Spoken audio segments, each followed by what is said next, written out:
জয় শ্রীকৃষ্ণ বন্ধুরা, সবাই কেমন আছো? আশা করি সবাই ভালো আছো। আমিও আগের থেকে অনেকটাই ভালো আছি। এই যে সকালবেলা আমি স্নান করে পুজো করে নিয়েছি, এবারে মুড়ি খাবো। দেখলাম যে আমার মুড়ি বাড়ন্ত, তাই আমি আটা জল দিয়ে দিলাম। চাপাটি বানিয়ে, একা আছি তো মুড়ি আর কি এনে দেবে আমাকে, তাই একটু চাপাটি বানিয়ে নিজের জন্য টিফিন তৈরি করছি। চাপাটি কিছু একটা খেয়ে নেব, তাহলে খিদেটা আর লাগবে না। তো এই জন্য আমি চাপাটি বানানোর জন্য উঠে পড়ে লেগেছি যে আমাকে চাপাটি বানিয়ে খেতে হবে। তো আমি চাপাটি বানাচ্ছি। তোমরা কে কে এরকম চাপাটি বানিয়ে সকালবেলা টিফিন করো অবশ্যই কিন্তু জানিও বন্ধুরা। কে কোথা থেকে দেখছো আমিও জানতে পারি না, কোন বন্ধু কোথা থেকে দেখছে আমি কিছু বুঝতেই পারি না, কেন এখনও অবধি আমার সাথে কোনো সেভাবে যোগাযোগ কোনো বন্ধুদের হয়নি। এই চাপাটি যারা বানায় তারা খুব স্পিডি, এগুলো মারাঠি নন বেঙ্গলিরা বেশি এগুলো খায়। আর এগুলো নন বেঙ্গলিদের খাওয়ার, মানে তারা এগুলো তো বেশি ভাত খায় না, মুড়ি খায় না, তাই যে কোনো খাবারের টিফিনটা তারা কিন্তু খুব ভালো বানায়। খাবারের প্রতি এটা আমি কিন্তু আমার মহারাষ্ট্র থেকেই শেখা, কারণ আমি যখন মহারাষ্ট্রে ছিলাম আমার বন্ধুর বউ এইভাবে বানিয়ে আমাকে দেখিয়েছিল এবং খাইয়েছিল। আমার খুব ভালো লেগেছিল। যখন আটাটা জল দেওয়া হয় তখন একটু যদি চিনি দেওয়া হয়, একটু মিষ্টি মিষ্টি লাগে। আমি যদি চিনি খাই না সেই জন্য দিই না, অনেকেই দিতে পারো চিনি। যদি একটু মিষ্টি মিষ্টি মনে হয় যে একটু মিষ্টি লাগবে, সবজির সাথে ভালো লাগবে, তাহলে খেতে পারো। চাপাটিটা আমার যেমন পুরো গোল হয়নি, তার কিন্তু পুরো গোল হয়ে যায় এবং খেতেও খুব ভালো লাগে, নরম সফট লাগে। আর খুব মানে কোথাও যাওয়ার জন্য, ক্যারি করার জন্য তো একবারে মানে 100% ভালো খাওয়া। কোথাও ট্রেনে নোংরা খাবার কিনে খাওয়ার থেকে নিজে চাপাটি বানিয়ে নিয়ে যায়, ওখানে কিছু একটা আচার নিয়ে গিয়ে সেই আচার দিয়েই কিন্তু চাপাটি খাওয়া হয়ে যাবে। কারণ দুদিনও যদি থাকে, দুদিনও এই জিনিসটা এরকমই নরম থাকবে। এটা ভাজার পরে কি হয়, একটা কাগজের, সাদা কাগজের উপরে রেখে এই যে ভাঁজ এইভাবে মুড়ে রেখে দিলেন, মানে একটা কাগজের মধ্যে এবারে একটা কাপড় ছেঁড়া দিয়ে যদি বেঁধে রেখে দেওয়া হয়, আরামসে কিন্তু ওটা ওরকমই নরম রয়ে যাবে। রুটি যেমন শক্ত হয়ে যায় বা পরোটা যেমন বেশি তেল দিতে হয়, ময়ান দিতে হয়, নাহলে ফুলে না, এটা কিন্তু এরকম নয়।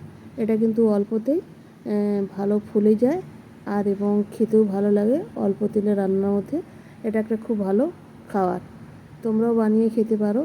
এটা এমন কিছু কষ্টেরও নেই, এমন কিছু খরচারও নেই, এটা বাড়ির মধ্যেই আছে, একটু মেহনত করে খেলেই হবে। আর আমার তো মানে ছেলেরা বেশি এগুলো পছন্দ করে। ছেলে বলতে বড় ছেলে তো আজকে চলে গেল হোস্টেলে। আর ছোট ছেলে তো এসব পছন্দ করে না, তার দোকানের খাবারটা বেশি পছন্দ। কারণ আমি দোকানের খাবারটা পছন্দ করি না। আমাকে বাড়িতে যদি আলু সিদ্ধ, ডাল সিদ্ধ, ভাত দেয় সেটাও আমি শান্তি, কিন্তু দোকানের বিরিয়ানি আমার ভালো লাগে না। কিন্তু আমার ছোট ছেলের একটু দোকানের খাবারের প্রতি বেশি নেশা, যে কোনো সময় ও দোকানের খাবারটা বেশি খেতে চায়। আমার ভয়ে একটু কম, নাহলে কিন্তু ও দোকানে বেশি খেতে চায় যে কোনো খাবারটা। এই যে বানাচ্ছি, ও তো খাবেই না কিছুতেই, ও হয়তো দোকানে টিফিন করে নেবে। নিক, আমার তাতে কোনো কিছু নেই। আমি তো বলেই দিয়েছি কোনো শরীর খারাপ করলে কিন্তু আমি দেখবো না, কারণ তুমি আমার কোনো কথাই শোনো না। তুমি বাইরে বাইরে থাকো বেশি টাইম, যে কোনো জিনিস বাইরের খাবারটা বেশি খাও। হ্যাঁ, আমি কত সামলাবো? তুমি বাইরে থেকে খাবার খেয়ে রোগ করবে আর আমি সেটা সামলাবো, সামলাতে তো হবেই। মা হয়েছি মানে যতই বকি যাই করি, মাকে তো সামলাতেই হবে, কিন্তু শুনে না বাচ্চা। এটা সবচেয়ে খারাপ লাগে যে একটা কথা বললে কথাটা শোনে না। বা কথাটা মানে এটাই যে বাজারের খাবারটা খাবি না, নোংরা। আমরা নিজেরা যেভাবে পরিষ্কার পরিচ্ছন্ন করে যে কোনো খাবারটা বানাই, সেটা কি বাজারের দোকানিরা ওইভাবে পরিষ্কার পরিচ্ছন্নভাবে বানায়? কখনোই বানায় না। কিন্তু কেউ বুঝে না, ওইসব খায়। আমার কি জানো তো, যে কোনো খাবারটা আমি খাবো পেটের মধ্যে দেবো। আমি শরীরটাকে সাবান দিয়ে, শ্যাম্পু দিয়ে সাফ করছি, কিন্তু শরীরের ভিতরটা, পেটের ভিতরটা কী করে আমি সাফ করব?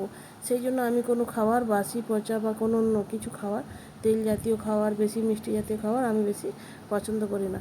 কারণ আমার পেটের ভিতরে কোনো নোংরা গেলে সেটা আমি বের করাতে পারবো না, সেটা থেকে আমার কোনো না কোনো শরীর খারাপ করবে, কোনো না কোনো একটা অসুবিধা দেখা দেবে। তখন আমাকে আবার ডক্টরের কাছে যেতে হবে, আবার হসপিটালে ছুটতে হবে।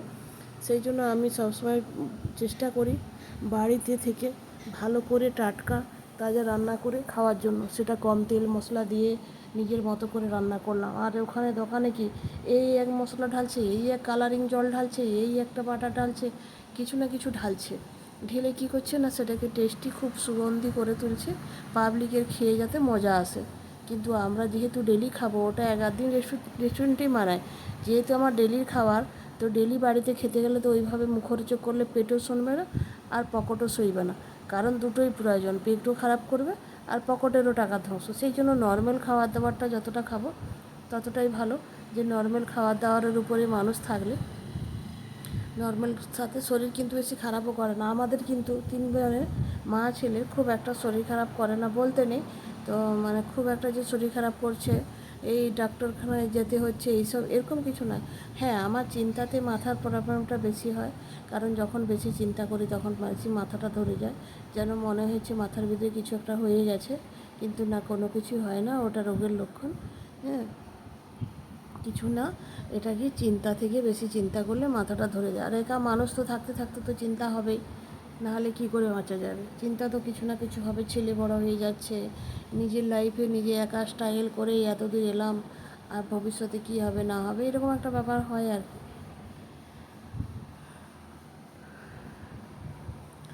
সেই জন্য আমি নিজের মতো করে বানাচ্ছি। আর ছেলেকে, বড় ছেলে হোস্টেলে থাকে, ওর জন্য 4টে দিয়ে পাঠাবো বিকেলবেলা, যেহেতু ও বাজার করে এটা ওটা দিয়ে পাঠায়। আর কালকে সোমবার, সেই জন্য রান্নাও করতে হবে, তো আজকে না, ওটা কালকে করতে হবে, কিন্তু এতক্ষণ আমি চাপাটিটা 4টে দিয়ে পাঠালে বিকেলবেলা ও কী করে ছুটতে যায়, ছুটে এসে রাত্রি 8:30টার সময় খাওয়া, তো অতক্ষণ খিদায় থাকা মানে ওর তো শরীর খারাপ করবে।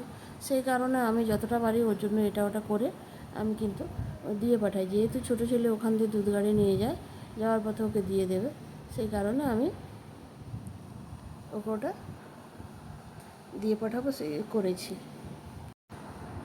আবার এর মাঝে চাল এসে গেছে, চালগুলো আমাকে বস্তা করতে হবে। ওকে বলেছিলাম 25 কেজি চাল, এনেছে 20 কেজি, যাই হোক নিয়ে চলে আসছে।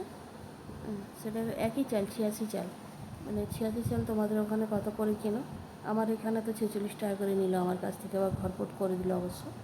তো 20 কেজি চাল, সেটাকে আবার তুললাম। আবার বাবু বাজার করে দিয়ে পাঠিয়েছিল লাউখাড়া, এই মাছ আর সব কিছু, সেগুলোকে আবার জায়গা জেনে রাখা, ধোয়া, সাফ করা, নুন হলুদ মাখানো। হ্যাঁ, আর আমার না বেশ ভালো লাগে বাজার ব্যাগ খালি করতে, গুছিয়ে রাখতে, সেই বাজার আমার খুব ভালো লাগে।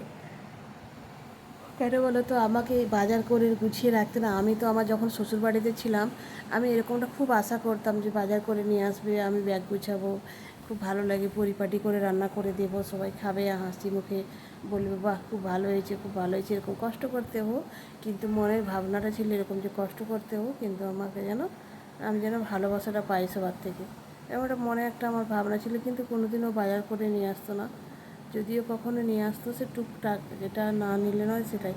কিন্তু ছেলে আমার দুজন এরকম না, সবই বাজারঘাট করে, সবই যখন কিছু বুঝতে না পারে আমাকে ফোন করে, আমি বলে দিই এটা এরকম দেখতে এরকম, এরকম দেখতে সেরকম, এটা ওর নাম, এরকম মানে বলেই ছেলে ফোন করে করে বাজারটা করে। কত বাজার করে দিয়ে পাঠিয়েছে, আমার রাখতে খুব ভালোই লাগছে, গুছিয়ে থাকিয়ে।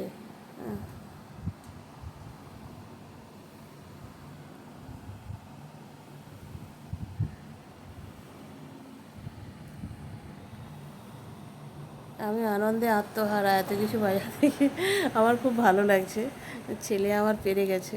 হ্যাঁ, লঙ্কাগুলো কিন্তু খুব তাজা আছে,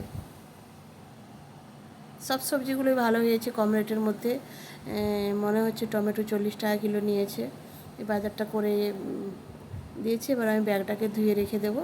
বাজার আমার গুছানো হয়ে গেছে, এবার আমি ব্যাগটাকে ধুয়ে রেখে দেবো, দিয়ে এবার রান্নার কাজে তো আবার লাগতে হবে। এখন বেজে গেল 10:30।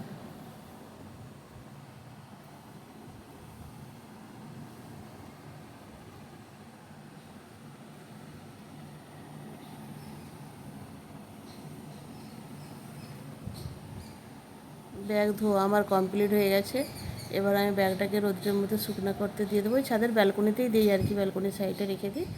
এবার আমাকে রান্নার কাজে লাগতে হবে। এই আমি কড়াই তেল দিয়ে দিয়েছি, মাছ ভাজা তুলে দেবো, একটা ভাত বসিয়ে দিয়েছি, আর করলা একটু ভাজিয়ে দিয়ে দেবো। করলা খেলে গেছে স্বাদ ছিল, কারণ দুদিন আগে জ্বর হয়েছিল, তো তাই একটু স্বাদ একটা একটু বানানো।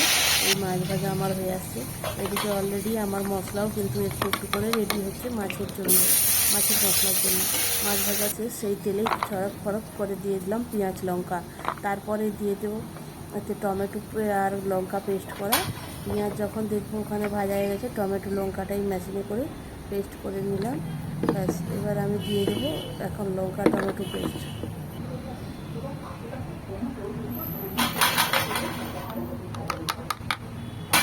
ছুরিটা দেখতে ছোট কিন্তু হলে কি হবে, খুবই ধার। যে পেঁয়াজ ভাজা হয়ে গেছে, এবার টমেটো লঙ্কাটা দিয়ে দিলাম।